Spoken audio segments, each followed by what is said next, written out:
Hi guys, this is Vidas. And Usha. Let's start episode 146 of Ask Vidas and Usha podcast. This question was sent by Paul, and he writes, Hi Vidas, I've been giving your question about practice much thought. I've been playing the Prelude and Postlude at my church now for several months and find I'm still getting nervous.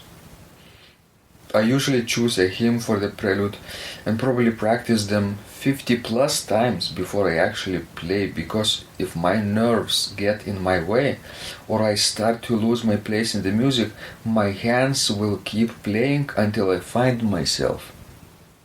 My schedule of playing was every other week, but I've asked to play 2 weeks in a row with 1 week off, thinking that more time behind the console will be beneficial. A couple months ago I took a European vacation and was not in church for 3 weeks and dearly missed my practice. When I returned to play, I felt I took a step backwards because my hands were shaking as I played. Too much time away from the organ. You have taught me that slow practice is the key, but it's so hard to do sometimes because the inner battle says the faster you play, the more times you can practice this piece and you will learn it quicker. But it's just not true. You really do need to practice slowly to get the brain engaged to learn. I've been stuck on the Žigu toccata for a few months. I can't quite get the whole piece to have speed of 110 beats per minute in practice. The slow practice in the beginning showed me I am able to play the first 2 pages at full tempo, and it happened quite naturally to my surprise. I've broken the piece in 4 measure increments and work on it almost every day. It's one of those pieces that will make me feel like a real organist when I play finally it in public. But then I'm sure another piece will come up on my radar. You and your wife's advice has been valuable, and I am so thankful I found you too. Thank you for what you do. Blessings, Paul Anderson. Osha, isn't we grateful that people are finding our resources and using and actually growing? Yes, it's very nice to know that your advice helps somebody to improve, and we are very glad to know that we are able to help. Of course, this process and progress is not overnight success. I know, you need to work on it. How long, Osha, did it take you to become overnight success? Overnight success? Yeah. What do you mean by overnight success? There is a term. It takes 7 years to have overnight success. Well, for me it took more years than 7. I play piano since I was 5 years old, so now I'm 41, so count for yourself. And I still don't feel that I'm overnight success. This term actually comes from probably book publishing, when sometimes surprise bestseller comes up, right, and the media picks up and celebrates the author. Oh, it's a surprise overnight success. We didn't know about this author at all yesterday, but now he's a millionaire or she's a millionaire, and tens of thousands of copies of that novel is sold. Bestseller, right? But this is simply not true. That author probably banged on the keyboard for many years before even anybody noticed them, right? Yes. 10, sometimes 20 years before somebody even published that work, and they never stopped. They never gave up. Osha, do you have sometimes a wish to give up and stop practicing? Sure, of course. Why?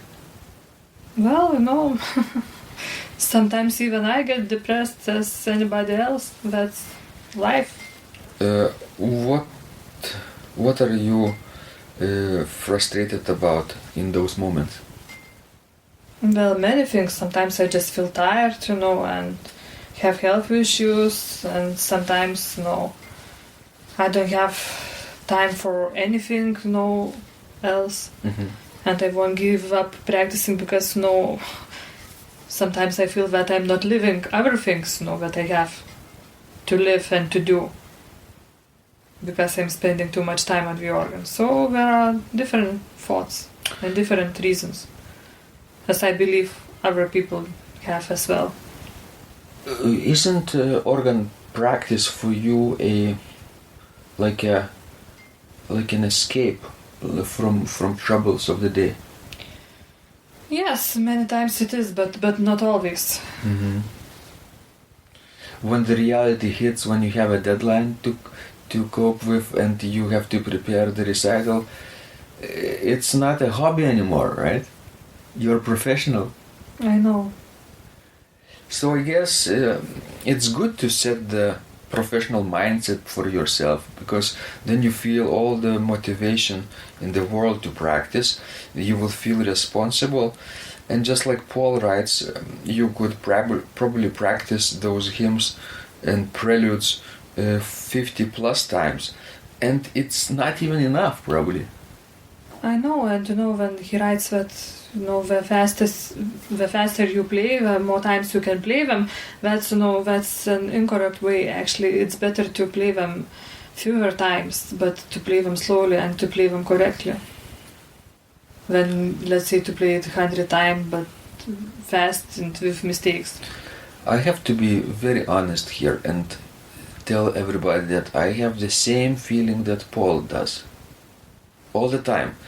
I want to play everything at the speed of light or sound, maybe at the speed of concert speed, yes, because it sounds better when I play faster. The music is so natural then. But at the same time, in my mind, I know that this is not the best way to practice, because the slower you practice, the more you notice details. And the more you control the details, right, Ausra? Mm. And I have heard some of musicians practicing like this. We play fast in the easy spots, and when we slow down where the music, gets harder. And I heard of, quite famous musicians do that. But, I don't think that's such a good method, because then after all it might be hard for you to keep a steady tempo during your performance, during your final performance. I can remember now in our student days in practice rooms at the academy, I've heard people banging the piano keyboard for hours, the same passage over and over again. But not making any progress. And extremely fast. I know. It's a complete the opposite of what should they do, right? They cannot control the speed. They are practicing very fast, like maybe 4-measure fragment, and making the same mistake over and over, and it's like banging your head against the wall. I know. I think the best way would be that doesn't matter how many times you repeat a certain piece or certain hymn or certain passage, from the piece. You each time need to have some goal. Because it cannot be just, repeating for repeating. Repetition for repetition, that's not a good thing. I think, the worst choir conductor is which forces his choir to sing piece over and over again without setting any new goals. Then after a while you're just thinking, well, why I have to do it again, why I have to repeat it. But each time you need to set some particular goal. It might be a little goal, such some sort of tiny detail, but you have to know why are you doing that and on what you will focus when repeating this piece. That will make you progress faster and will give a purpose to your playing. Mm-hmm. It's called intentional practice. I know. And it takes 10 years to do that. I know, because, if you will practice with absent mind, can you see that absent mind? Mm-hmm. Yes. Mm-hmm. It will be no good. Autopilot. Yes, Mm-hmm. because still your fingers and your feet must be controlled by your brain. So, guys, remember, it takes 10,000 hours of intentional practice to perfect any kind of difficult skill, right? So you take painting, take drawing, take writing. If you want to become a writer, skilled writer, you have to write for 10,000 hours. Yes. So that's how many pages, Osha? If you write, let's say, if you can write, let's say, 3 pages per hour, it's reasonable, right? Yes. So 3 times 10,000, it's like 30,000 pages of material before you get better, right? So Paul, I think, doesn't need to despair with a lot of repetitions, and we just have to be patient and enjoy the process and not so worry so much about the result, Osha. Yes, and I'm so glad to read, about his Žygų toccata, that he feels like a real organist when playing it. And I think, with the next piece it might get a little bit easier already. Unless that piece would be, much harder than this toccata. But if he would pick up the piece which is, similar in difficulty as Žygų toccata, I think he must feel already better when working on it. Don't you think so? I absolutely agree. And I think of managing your progress every day or even every hour and checking if you are better and better, it's a little bit pointless, don't you think, Osha? It's like planting a tree, right? And then digging up your seed every day and to see if it has grown or not overnight. I know. It's like Carlson did in that Astrid Lindgren book. Yeah. About Carlson who lived on the roof. Peach tree, right? Yes, peach tree. He planted the peach. And then every day he would dig up that, bone and would look at it if it's already bigger, so it never have grown because it didn't have such an opportunity. Yeah. What you need to do, guys, is to forget about your progress for at least, 6 months and come back to the old piece that you haven't been able to master 6 months ago and then play it after 6 months, and then you will see your true progress.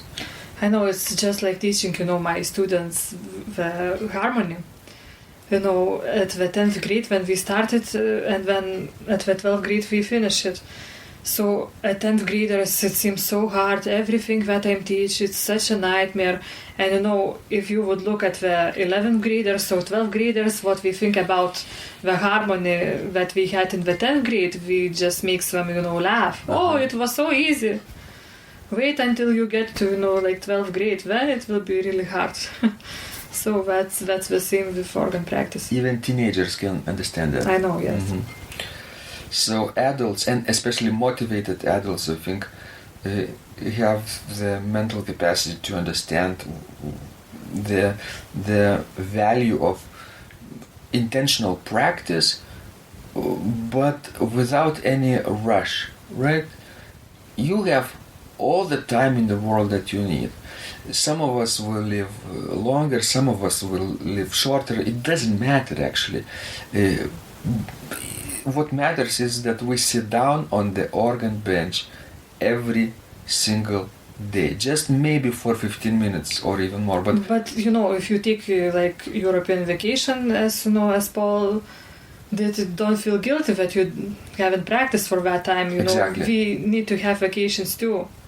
Yeah, and when you come back from the vacation, you can pick up from where you started, maybe from easier spot, of course, and grow from there. Stop blaming yourself because you only live once.